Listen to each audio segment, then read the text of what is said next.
अस्सलाम वालेकुम नाज़रीन, रूबी न्यूज़ के साथ मैं हूं मोहम्मद अख्तर। सबसे पहले नजर डालते हैं सुर्खियों पर।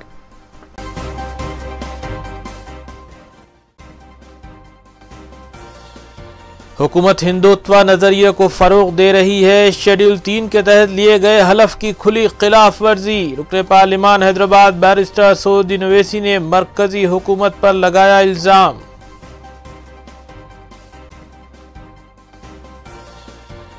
इंसाफ हासिल होने तक कानूनी जिद्दोजहद जारी रहेगी। उत्तर प्रदेश हुकूमत हक़ाइक़ को छुपाने की मुर्तकिब। बीआरडी मेडिकल कॉलेज के मुअत्तल शुदा डॉक्टर कफील की हैदराबाद में मीडिया कॉन्फ्रेंस।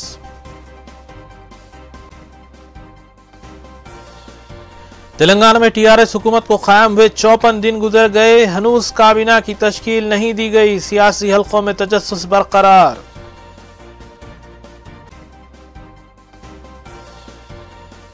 जुनूनी आशिक के हमले में हुई जख्मी लड़की की हालत हनूज तशवीशनाक। हमलावर नौजवान को पुलिस ने किया गिरफ्तार। अब खबरें तफसील से। कुल हिंद मजलिस इत्तेहाद मुस्लिमीन के रुकने पार्लिमान हैदराबाद बैरिस्टर असदुद्दीन ओवैसी ने मरकजी हुकूमत पर इल्जाम आयद किया कि वो हिंदुत्व नजरिए को फरोग दे रही है। उन्होंने लोकसभा में बात करते हुए कहा कि हुकूमत शेड्यूल 3 के तहत हलफ लेकर पाबंद अहद रहती है, लेकिन वजीर आजम एक मजहब की तायद में खड़े होते हुए हलफ की खुली खिलाफ वर्जी कर रहे हैं। उन्होंने मरकजी हुकूमत की खारजा पॉलिसी को भी शदीद तनकीद का निशाना बनाया। कुल हिंद इत्तेहाद मुस्लिमीन के रुकने पार्लिमान हैदराबाद बैरिस्टर असदुद्दीन ओवैसी ने मरकजी हुकूमत पर इल्ज़ाम आयद किया कि वो शेड्यूल 3 के तहत लिए गए हलफ की खुली खिलाफ वर्जी कर रही है। लोकसभा में बात करते हुए बैरिस्टर असदुद्दीन ओवैसी ने कहा कि हलफ की रौ से वज़ीर आज़म किसी एक मजहब की तायद में नहीं खड़े हो सकते। उन्होंने हवाला देते हुए कहा कि मरकजी हुकूमत ने अदालत में बाबरी मस्जिद केस में दरख्वास्त देते हुए कोर्ट से अपील की है कि अराजी को एक फ़िरक़े के हवाले किया जाए। उन्होंने कहा कि दूसरी तरफ मक्का मस्जिद बम धमाकों के मुलज़िमीन के खिलाफ हुकूमत कोर्ट में अपील तक नहीं करती। उन्होंने मरकजी हुकूमत से इस्तिफ़सार किया कि वह दस्तूर पर भरोसा रखती है या फिर हिंदुत्व नज़रिए पर इसकी वजाहत की जाए। उन्होंने नेशनल हेल्थ सर्वे का हवाला देते हुए कहा कि इसमें वाज़े तौर पर कहा गया है कि सबसे गरीब मुसलमान हैं, लेकिन हुकूमत इक़दामात करने से कासिर है। बैरिस्टर असदुद्दीन से कहा कि 85 लाख अक़लियती तलबा को स्कॉलरशिप से महरूम किया जा रहा है। उन्होंने मरकजी हुकूमत की खारजा पॉलिसी को भी तनकीद का निशाना बनाया और कहा कि अमरीकी सदर ट्रंप ने हिंदुस्तान को धोखा दिया है। उन्होंने पंडित दीन दयाल को भारत रत्न देने की भी शदीद मजम्मत की। तमाम बादशाह मरकजी वज़ीर खारजा सुषमा स्वराज ने खारजा पॉलिसी के सिलसिले में लगाए गए इल्ज़ामात की तरदीद की। वतन अजीज का आइन साफ और वाज़े तौर पर कहता है। दूसरी बात यह है मैडम कि इस हुकूमत ने अपने ओथ के खिलाफ काम किया जब सुप्रीम कोर्ट में उन्होंने एक रिसीवर के तौर पर, एक्सेस लैंड रिसीवर है ये लोग, हुकूमत ने यह कहा कि जमीन एक मजहब के फिरके को दिया जाए, ये ओथ का खिलाफ है।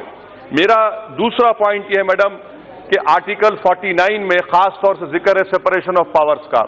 इस सरकार की मौजूदगी में सुप्रीम कोर्ट के 4 जजेस ने प्रेस कॉन्फ्रेंस की दुनिया जानती है, मगर मैं ये जानना चाहता हूं कि आखिर आपने उस लिफाफे में क्या लिख कर दिया जो आज अदलिया डर रही है आपसे।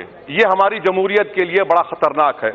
तीसरी बात मैडम कि कश्मीर की पॉलिसी वजीर आजम कश्मीर गए, डल लेक में माशाल्लाह उन्होंने हाथ हिलाकर, नहीं मालूम किसको हाथ हिलाया, शायद अजिन्नात को उन्होंने हाथ हिलाकर अपनी मौजूदगी का एहसास दिलाया। मगर फिर से मैं कह रहा हूं कि आपकी मौजूदगी की वजह से पाकिस्तान ने नहीं बल्कि कश्मीर के नौजवान आज हथियार उठा रहे हैं। ये आपकी गलती की वजह से आपके पास कोई कश्मीर की पॉलिसी नहीं है। चौथी बात खारजा पॉलिसी के ऊपर बताना चाह रहा हूं कि वजीर आजम ने ट्रंप से एक नहीं 25 मरतबा बगलगीर हुए, गले मिला, और ट्रंप ने कहा था कि हमारी साउथ एशिया पॉलिसी हिंदुस्तान के साथ रहेगी। आज मॉस्को में हिंदुस्तान को छोड़कर अमेरिका, पाकिस्तान, तालिबान से बात कर रहे हैं, अमेरिका अफगानिस्तान को छोड़कर जा रहा है। क्या ये हमारे मुल्क की सालिमियत के और मुल्क के लिए खतरा नहीं है? क्या ट्रंप ने आपको धोखा नहीं दिया? इतने बगलगीर आपको, इतने उसको चूमा दिए, मगर उसने आपको छोड़ दिया। हमने सार्क की पॉलिसी को छोड़ दिया, पाकिस्तान को आइसोलेट करने के लिए, मगर पाकिस्तान आइसोलेट नहीं है, हम आइसोलेट हो चुके हैं सार्क में। बताइए आपकी मस्कुलर पॉलिसी कहां गई? बांग्लादेश में, नेपाल में, भूटान में, ये सब हमसे दूर हो गए। मैडम, मेरी पांचवी बात आपसे ये जिक्र करना है कि राइट टू लाइफ हमारे मुल्क में फंडामेंटल राइट है। क्या ये सरकार को जेब देता है कि मेरे शहर में मक्का मस्जिद में बम ब्लास्ट हुआ, जिन लोगों के खिलाफ कोर्ट ने उनको बरी कर दिया, आप अपील भी नहीं करते? आप हिंदुस्तान के नेशनलिज्म पर भरोसा करते हैं या हिंदुत्व के नजरिए पर भरोसा करते हैं? जो लोग मर गए मक्का मस्जिद में, उनके खिलाफ अपील नहीं करते। यह आपकी दहशतगर्दी की पॉलिसी है कि आप नरम रवैया अख्तियार करते हैं। मैडम, आखिरी पॉइंट मेरा यह है कि मुसलमानों से बड़ी मोहब्बत है मिस्टर मोदी को। हर तलाकशुदा औरत उनको लगता है कि मैं उसका साथ दूंगा। मैं उनसे पूछना चाहता हूं कि आपके पास सर्वे है कि सबसे ज्यादा गरीब नेशनल फैमिली हेल्थ सर्वे में मुसलमान हैं। Annual household income Indian human development society एससीज और एसटीज के बाद मुसलमान है, मगर आपकी सरकार हर साल 4.5 हर साल 85 लाख अक़लियती बच्चियों को स्कॉलरशिप से महरूम करते हैं। सिर्फ 1000 करोड़ का सवाल था, मगर आप नहीं देते। तलाकशुदा औरतों से आपको इतनी मोहब्बत है कि जो बेसहारा उनकी फिक्र नहीं है, मगर ये इनकी पॉलिसी रही। इसीलिए मैडम, मैं आपको बताना चाह रहा हूं कि डेटा है इंटर जनरेशन मोबिलिटी का कि दलित और अपर कास्ट सब लोग में इंटर जनरेशन मोबिलिटी हुई। मैं खत्म कर रहा हूं मैडम, प्लीज आधा मिनट खत्म, मगर मुसलमानों में नहीं। इसीलिए मैं आपसे कहना चाह रहा हूं मैडम कि इस मुल्क को आइंदा चौकीदारों की जरूरत नहीं है, एक खादिम की जरूरत है जो इस मुल्क को यरगमाल नहीं बनाएगा, जो इस मुल्क को अपनी अना और तकब्बुर के लिए इस्तेमाल नहीं करेगा, जो इस मुल्क को खौफ नहीं पैदा करेगा, बल्कि मुल्क में लोग आजाद तौर पर हिंदुस्तान के वजीर आजम और हुकूमत खिलाफ बोलेंगे। आपने खौफ का माहौल पैदा किया। इसीलिए मैं उम्मीद करता हूं कि आइंदा जब हुकूमत आएगी वो कंपोजिट कल्चर को फरोग देगी। आपने हिंदुत्व नजरिए को फरोग दिया। मैडम, मैं आखिर में आपको बताना चाह रहा हूं कि मुझे बड़ी तकलीफ है इन लोगों से। मैं आपसे शिकायत कर रहा हूं कि पंडित दीनदयाल उपाध्याय को उनकी चंद्रचूड़ कमीशन की रिपोर्ट लाइब्रेरी में उठाकर पढ़िए। चंद्रचूड़ कमीशन की रिपोर्ट ने जिस पर परजुरी का इल्जाम लगाया, आपने उसको भारत रत्न दिया। यह आपकी मोहब्बत है पंडित दीनदयाल उपाध्याय से मैडम, इसीलिए मैं इसकी मुखालिफत करता हूं। और भारत रत्न मैडम सिर्फ अपर कास्ट और ब्राह्मणों का एक्सक्लूसिव क्लब बना हुआ है। Thank you madam. वज़ीर आला के चंद्रशेखर राव ने तकरीबन 54 दिन गुजर जाने के बावजूद अभी तक काबीना तश्कील नहीं दी है, जिसकी वजह से सियासी हलकों में मुख्तलिफ क़यास आराइयाँ जारी हैं। ज़राए के मुताबिक वज़ीर आला गुज़िश्ता 2 रोज़ से साबिक़ वज़रा ई राजेंद्र, इंदिरा किरण रेड्डी, जगदीश रेड्डी और नानी नरसिम्हा रेड्डी के अलावा दीगर के साथ तबादले ख्याल कर रहे हैं, जबकि खुद साबिक़ वज़रा भी फिक्रमंद है कि आया उन्हें काबीना में शामिल किया जाएगा या उन्हें दूसरी जिम्मेदारी सौंपी जाएंगी।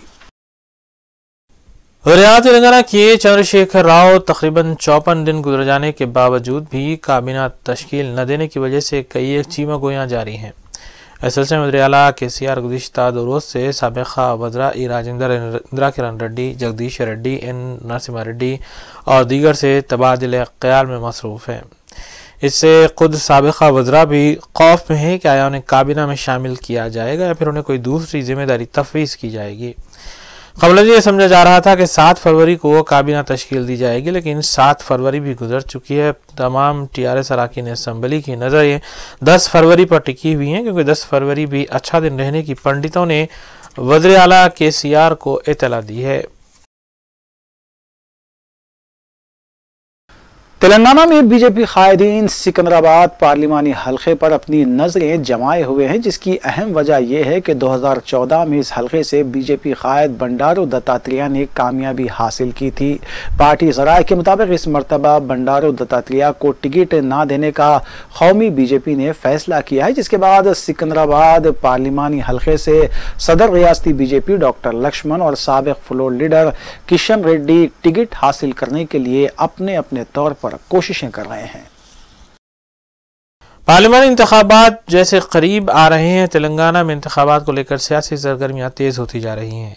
सिकंदराबाद पार्लिमानी हल्के पर बीजेपी कायदीन नजरें मरकूज किए हुए हैं। इसकी अहम वजह साल 2014 में इस हल्के से बीजेपी कायद बंडारू दत्तात्रेय की जीत बताई गई है। पार्टी ज़राए के मुताबिक इस मरतबा बंडारू दत्तात्रेय को उनकी जायद उम्र की वजह से टिकट न देने का फैसला किया गया है और इसको लेकर सिकंदराबाद पार्लिमानी हल्के से रियासती सदर बीजेपी डॉक्टर लक्ष्मण और साबिक floor leader Kishan Reddy ticket हासिल करने के लिए एड़ी चोटी का जोर लगा रहे हैं। किशन रेड्डी का मानना है कि अंबरपेट हल्के से वो 3 मरतबा मुंतखब हुए हैं और हाल ही में असम्बली इंतखाबात में सिर्फ 1100 वोटों की कमी से वो शिकस्त से 2-4 हुए हैं, जबकि लक्ष्मण का कहना है कि वो बीसी कायद हैं और सिकंदराबाद नशिस्त पर कबलजी बीसी कायद बंडारू दत्तात्रेय मौजूद थे।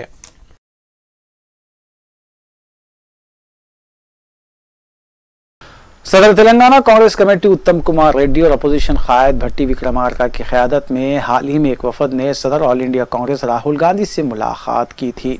ज़राए के मुताबिक इस मौके पर उत्तम कुमार रेड्डी ने पार्लिमानी इंतखाबात के सिलसिले में पार्लिमानी हलकों के उम्मीदवारों की एक फहरिस्त राहुल गांधी को हवाले की, जिसमें मेदक से विजय शांति, सिकंदराबाद पार्लिमानी हल्के से अंजन कुमार यादव या मोहम्मद अजहरुद्दीन, जबकि निजामाबाद से मधु गौड़ याशकी के अलावा दीगर शामिल हैं। सदर तेलंगाना कांग्रेस कमेटी उत्तम कुमार रेड्डी अपोजिशन कायद भट्टी विक्रमार्का की क़यादत में हाल ही में एक कांग्रेस अरकान असम्बली के वफद ने राहुल गांधी से नई दिल्ली में मुलाकात की थी। पार्टी ज़राए के मुताबिक इस मौके पर उत्तम कुमार रेड्डी ने पार्लियामेंट इंतखाबात के सिलसिले में कई एक हलकों के उम्मीदवारों की फहरिस्त भी हवाले की। इस फहरिस्त में मेदक से विजय शांति, नलगुंडा से कोमट रेड्डी, महबूबनगर से साबिक मरकजी वीर जयपाल रेड्डी या वंशी, डीके अरुणा, खम्मम से रेणुका चौधरी या रुकन कानून साज काउंसिल सुधाकर रेड्डी, सिकंदराबाद पार्लिमानी हल्के से अंजन कुमार यादव या मोहम्मद अजहरुद्दीन, निजामाबाद से मधु याशगी गौड़, भोंगीर से बी नारायण रेड्डी या जाना रेड्डी, वरंगल से और राजैया का नाम भी इसमें शामिल है। ताहम इस फहरिस्त पर कतई फैसला हाईकमान ही करेगा। वज़ीर आला के चंद्रशेखर राव बांसवाड़ा रवाना हुए, जहां उन्होंने speaker assembly P Srinivas Reddy से मुलाकात की और चारशंबे को स्पीकर की वालदा की मौत पर उन्हें पुरसा दिया। वज़ीर आला के हमरा साबिक डिप्टी स्पीकर पद्मा देवेंद्र रेड्डी, साबिक वज़ीर दाखिला नैनी नरसिम्हा रेड्डी के अलावा दीगर कायदीन भी मौजूद थे।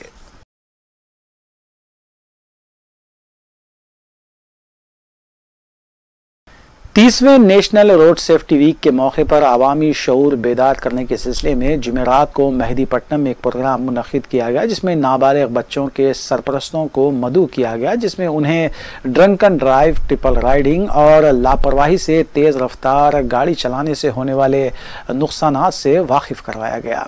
DCP ट्रैफिक के बाबूराव की हिदायत पर यह प्रोग्राम मुनक़िद किया गया था, जबकि वेस्ट जोन के ACP ट्रैफिक रामालिंगा राजू ने इस मौके पर खिताब करते हुए सरपरस्तों से कहा कि वो अपने बच्चों पर खुसूसी नज़र रखें, चूँकि तेज़ रफ्तारी से गाड़ी चलाना, 3 सवारी बिठाकर गाड़ी चलाना और ड्रंकन ड्राइव कानून के खिलाफ है। उन्होंने दीगर तफसीलात से भी सरपरस्तों को वाकिफ करवाया। कमिश्नर साहब श्री अनिल कुमार साहब, additional CP traffic Shri Anil Kumar साहब, DCP बाबूराव साहब के हुक्म पर कि हम लोग नेशनल रोड सेफ्टी वीक के अवसर पर यहाँ मेहदीपट्टनम में west central zone Goshamahal traffic ACP limits में एक ट्रैफिक अवेयरनेस कैंप ऑर्गेनाइज किया 4 पुलिस स्टेशन के एरिया में। इसमें ये लोगों को बोला कि जितना भी लोग जो वायलेट किया है वो पकड़ा गया, बच्चे लोग वगैरह और जो पब्लिक है उनको बुला के इधर ये ऑर्गेनाइज किया कैंप। उनको जितना भी रोड सेफ्टी के जो ये है पॉइंट्स बताया और उनको उनसे हम रिक्वेस्ट किया ताकि जो भी गाड़ी चलाएंगे वो रूल्स फॉलो करते हुए चलाएं और ट्रैफिक जो डेथ्स और कैजुअलिटीज़ वो कम करने में ट्रैफिक पुलिस को सहायता दे। और पिछले 3 सालों में 2016 में ऑलमोस्ट 411 डेथ्स हुआ हैदराबाद सिटी में। 2017 में वो 305 को आके रुका और इससे इस साल 2008 में और कम हो गया। तो जितना भी ट्रैफिक पुलिस जो भी मेजर्स अडॉप्ट कर रहे हैं उसी का नतीजा ये डेथ्स कम होने में दिखाई दे रहे हैं। So I request all of you, ये आपके जरिए पब्लिक को रिक्वेस्ट कर रहे हैं हम हैदराबाद सिटी में जो डिसिप्लिन लाने के लिए पब्लिक भी हमारे सहायता दें, उससे हम और इम्प्रोवाइज्ड और ट्रैफिक जो मैनेजमेंट को इम्प्रूव करेंगे और जो एवरेज स्पीड ऑफ व्हीकल वो और बढ़ाएंगे। तो इससे पहले लास्ट ईयर 2017 में average speed of vehicle 18 kilometre आता था। हर घंटे में एक गाड़ी निकला तो एवरेज 17-18 किलोमीटर जा सकते थे वो स्पीड पे। अभी वो ट्रैफिक पुलिस जितना भी मेजर्स लिया उसकी वजह से मलकपेट असम्बली हल्के के बल्दी डिवीजन सईदाबाद में वाक़ बी ब्लॉक पार्क में टूल रूम का रुकन असम्बली अहमद बलाला ने इफ्तिताह अंजाम दिया। इस मौके पर बल्दिया की स्टैंडिंग कमेटी के अरकान, बल्दी ओहदेदारों के अलावा इब्तदाई सुदूर व मोतमदीन और दीगर मुहिब्बान मजलिस भी मौजूद थे।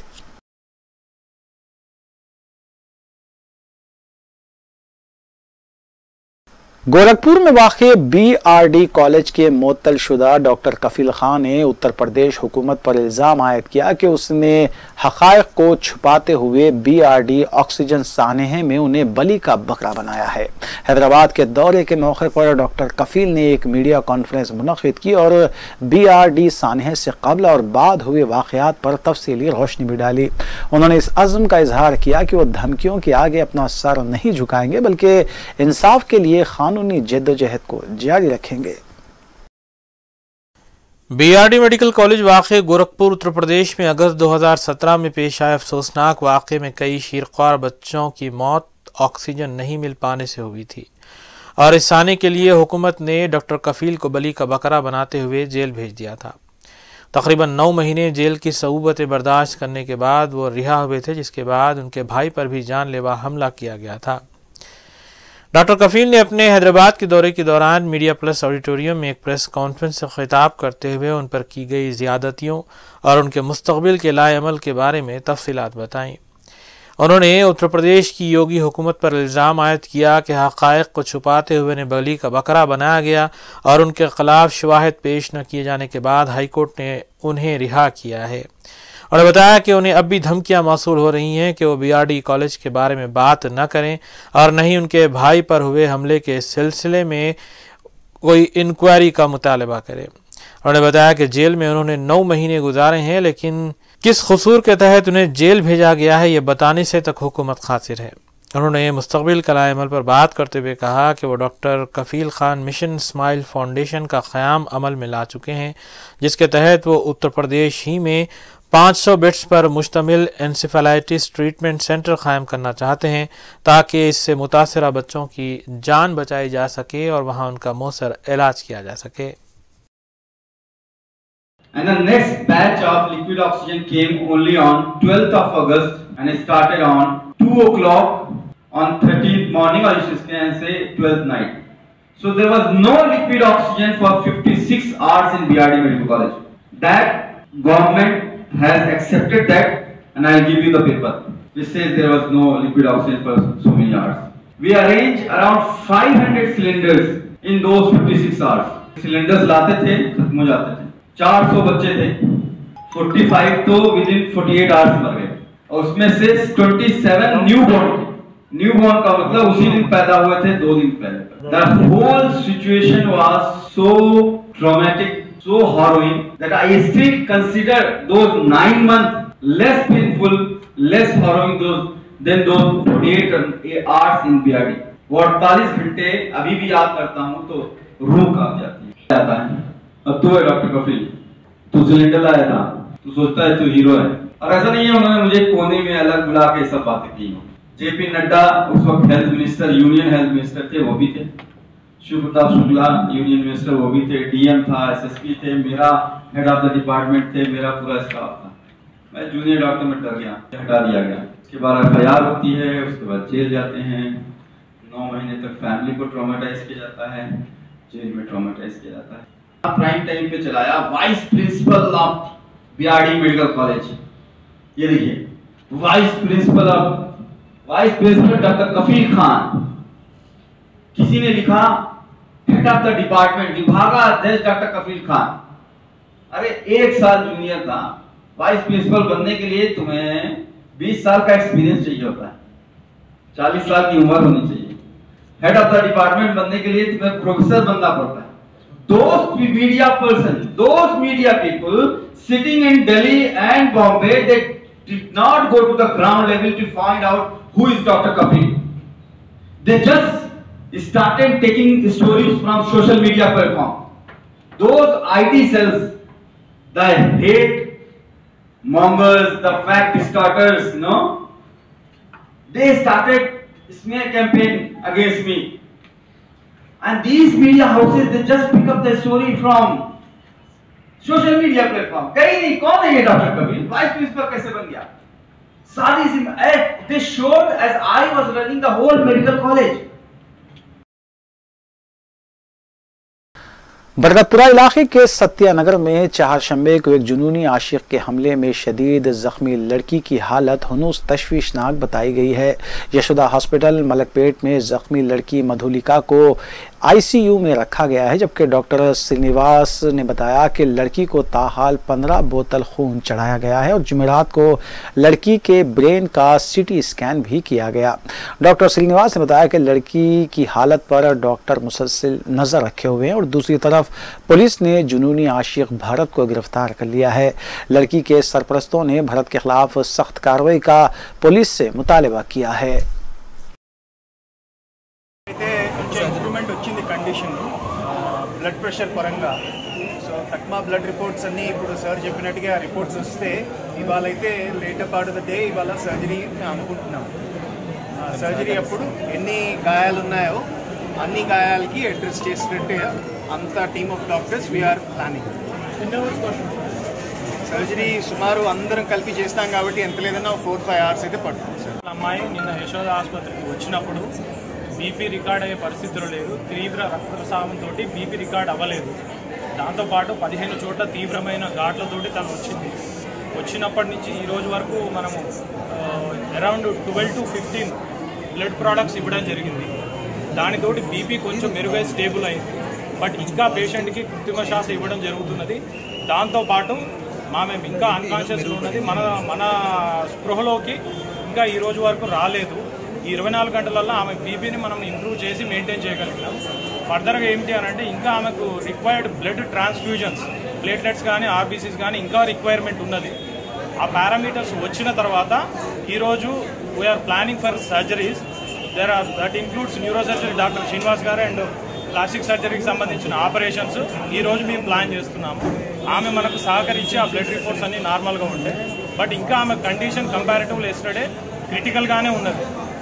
ఇంకా ఆమెకు ఇంకా వెంటిలేటర్ సపోర్ట్ కానీ మిగిలిన అవయవాలకు సంబంధించిన సపోర్ట్ కానీ ఇంకా ఎక్కువనే ఉన్నది. And MRI brain and CT cerebral angio reports వచ్చిన ప్రకారం మెదడు లోపల తీవ్రమైన తలకు గాయం అనేది గట్టిగా తగిలింది. దానితోటి ఇంకా లోపల ఎడిమా ఉన్నది. దానికి సంబంధించిన ట్రీట్మెంట్ కూడా మనం ఇంకా కంటిన్యూ చేయాల్సి వస్తుంది. దీంతోపాటు ఈ పరిస్థితి నుంచి ఆమె మెరుగుపడ్డా కానీ ఆ కత్తి ఘాట్ల వల్ల ఏవైతే ఉన్నాయో ఆ కత్తి చాలా कोकटपल्ली पुलिस स्टेशन हदूद में वाक़े केथलापुर रोड के साइबर सिटी अपार्टमेंट के रूबरू एक टिप्पर लॉरी तवाज़ुन खो जाने की वजह से डिवाइडर से टकरा गई। मज़कूरा सड़क पर ट्रैफिक ज़्यादा ना होने के बायस एक बड़ा हादसा टल गया, तहम टिप्पर लॉरी और डिवाइडर को शदीद नुकसान पहुँचा।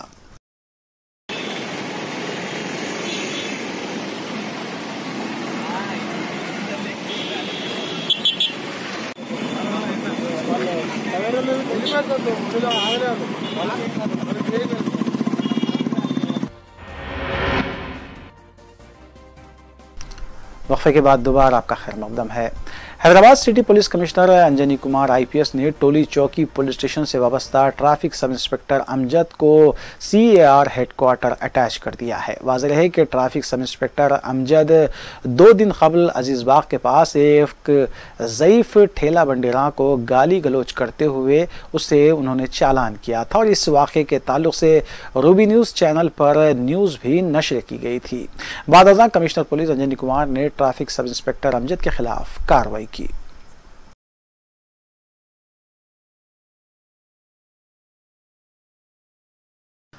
चंद्रानगुट्टा पुलिस ने डकैती में मुलविस 5 रुकनी टोली को गिरफ्तार करके उनके कब्जे से एक सैमसंग J2 मोबाइल फोन, 4,500 रुपये नगद रकम, एक TVS जुपिटर बाइक और एक हीरो होंडा पैशन बाइक को जब्त कर लिया। टोली के अरकान 6 जनवरी को एक शख्स प्रमोद कुमार को रास्ते में रोककर उस पर हमला करके नगद रकम और सेल फोन लेकर फरार हो गए थे। प्रमोद की शिकायत पर पुलिस ने 23 साला मोहम्मद सलमान, 20 साला मोहम्मद फखरुद्दीन, 22 साला मोहम्मद खैसर साकिनान हाशमाबाद और 22 साला शेख फारूक साकिन काला पत्थर के अलावा एक कम उम्र लड़के को भी गिरफ्तार कर लिया। इंस्पेक्टर चंद्रानगुट्टा जी कोटेश्वर राव ने मीडिया को तफसीलात बताई। मैं Chandrayangutta inspector Koteshwar on 6/2/2019 at 3:30 AM 3:30 AM पे एक कंप्लेंट आया। एक प्रमोद कुमार आदमी उनके साथ फ्रेंड के साथ बंडलागुड़ा से वो इंदिरा नगर जा रहे के टाइम पे नियर ग्रेवयार्ड के पास 4 आदमी 2 गाड़ी पे आके 4 आदमी मिलके उनको मार के एक सेल फोन 4,500 रुपीज़ खींच के गया। कुछ कंप्लेंट आया, इमीडिएटली वो केस बुक करे, वो 392 रॉबरी केस बुक करे। बुक करके बाद मैं along with SI Kondal Rao crime party वो जाके एक सीन विजिट करा। विजिट करने के बाद देख लिया, वो नियरेस्ट का कैमरा देख लिया। देखने के बाद वो विजुअल्स आया, वो 4 आदमी का आया। कुछ मालूम हुआ कौन कौन आया, किधर आया पूरा मालूम आया। आने के लिए मैं विजुअल्स ले लिया। लेने के लिए मैं क्राइम पार्टी SI इस तरफ सर्चिंग करा। वो टाइम पे आज 7/2/2019 एट इवनिंग आवर्स में एक MM ट्री के पास, पीली दरगाह के पास 4 आदमी उस तरफ मिलके कुछ इन्फॉर्मेशन आया।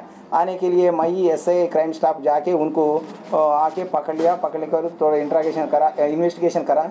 इंक्वायरी में उन्होंने बोल दिया क्या करे, उससे पहले वो रॉबरी करा उन्होंने बोल दिया।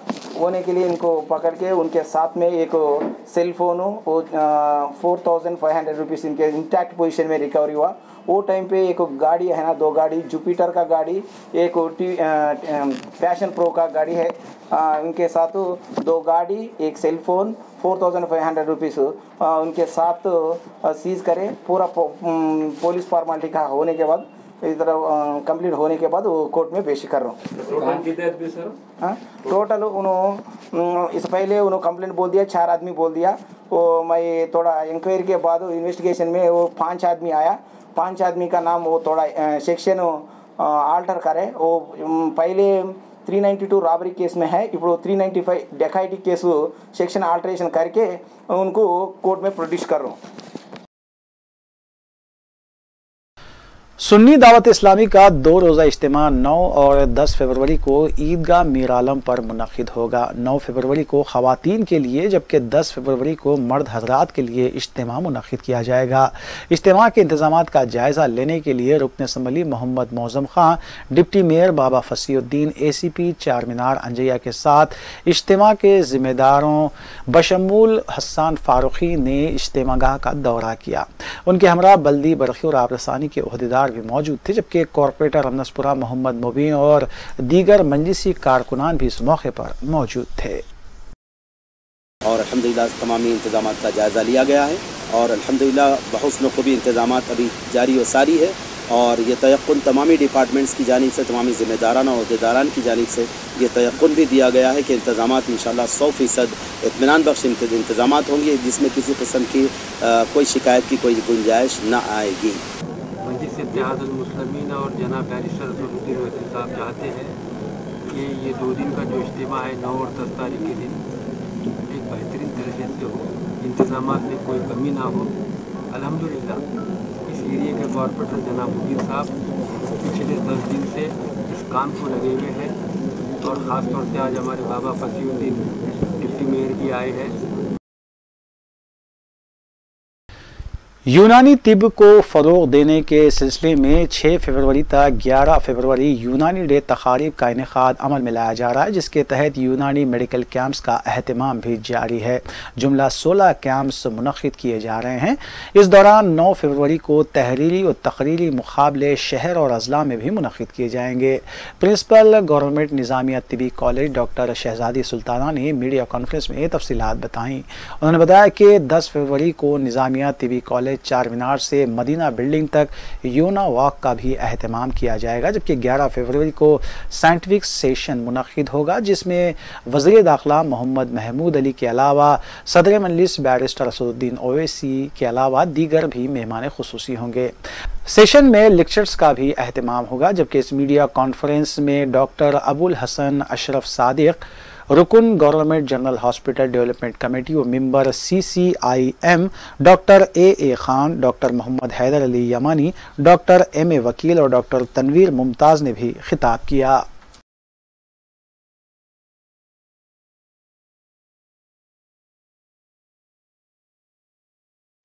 हैदराबाद मेट्रो रेल स्टेशन पर लिफ्ट्स बनाई गई हैं ताकि माजूर अफराद और ज़ईफ़ुल उम्र अफराद इस्तेफ़ादा कर सके, लेकिन इन दिनों मज़कूरा लिफ्ट्स का इस्तेमाल नौजवान लड़के लड़कियां बोसाबाजी और दीगर गैर अखलाक़ी हरकतों के लिए कर रहे हैं। लिफ्ट्स में नस्ब किए गए कैमरों में ये मनाजिर कैद हो गए हैं जिनमें वाज़ेह तौर पर देखा जा सकता है कि किस तरह नौजवान जोड़े इसमें बोसो किनार में मसरूफ़ हैं। हालांकि लिफ्ट गुजरने का अमल बमुश्किल 30 ता 40 सेकंड्स में मुकम्मल होता है, लेकिन इन लम्हात में भी इस तरह के गैर अखलाकी काम जारी हैं। मज़कूरा लिफ्ट्स में ऑपरेटर ना होने की वजह से भी ये हरकतें हो रही है। मेट्रो रेल हकाम के सिलसिले में हिफ्ज़ मा तक़द्दुम के तौर पर कुछ इक़दामात करने होंगे।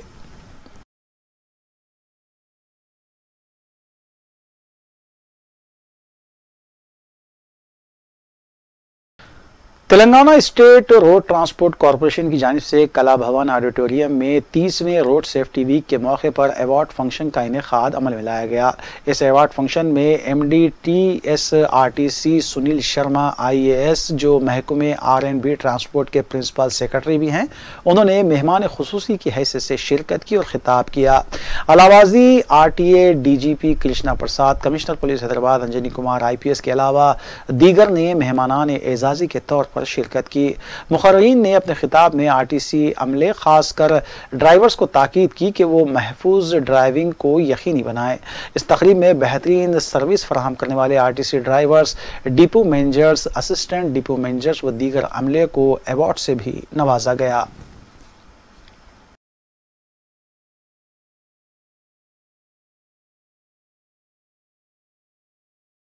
मामूली झगड़े के बाद अपने ही भाई पर हमला करते हुए कत्ल करने वाले एक मुलजिम को कुलसीमपुरा पुलिस ने गिरफ्तार कर लिया। पुलिस के मुताबिक 34 साल के धर्मेंद्र रेड्डी साकिन केशवा स्वामी नगर जियागुड़े को मुश्तबा हालत में नई रोड जियागुड़े से हिरासत में लिया गया, जिसके बाद उसने इकरार किया कि वह अपने भाई के कत्ल के वारदात में मुलव्विस है।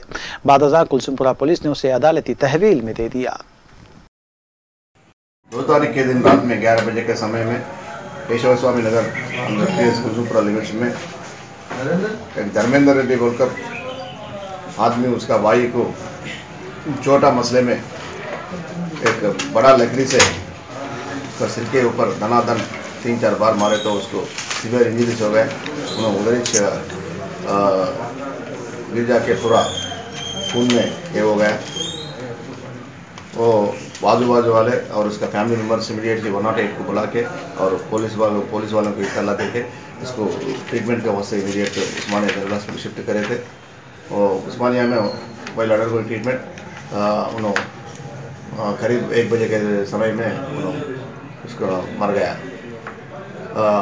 एक छोटा मसला में एक साइलेंसर बाइक 2 व्हीलर का साइलेंसर धर्मेंद्र रेड्डी पेश दिया बोलकर गोपाल रेड्डी डिस्ट्रिक्ट गोपाल रेड्डी उसका फैमिली वालों को बोले तो वो सिलसिला में दोनों पी के थे। वो गड़बड़ में उन्होंने एक बड़ा लकड़ी लेके दनादन बोलकर उसको मार दिए तो उसको सीवियर इंजरीज होके गोपाल रेड्डी मर गया। तो गोपाल धर्मेंद्र रेड्डी को आज कुलसूपुरा पुलिस ने अरेस्ट करके कोर्ट के सामने पेश करेंगे।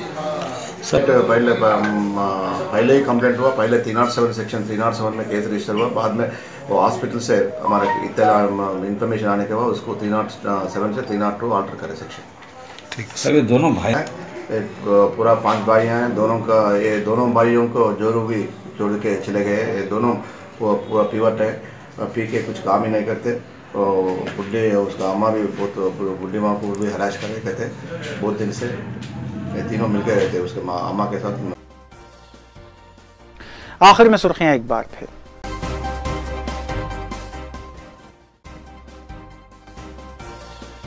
हुकूमत हिंदुत्व नजरिए को फरोग दे रही है। शेड्यूल 3 के तहत लिए गए हलफ की खुली खिलाफ वर्जी। रुकने पार्लिमान हैदराबाद बैरिस्टर असदुद्दीन ओवैसी ने मरकजी हुकूमत पर लगाया इल्जाम।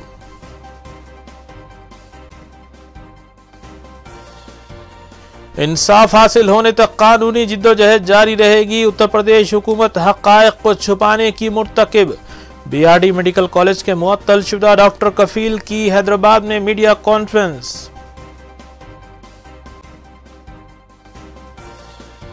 तेलंगाना में टीआरएस हुकूमत को कायम हुए 54 दिन गुजर गए, हनूज काबीना की तश्कील नहीं दी गई। सियासी हलकों में तजस्सुस बरकरार।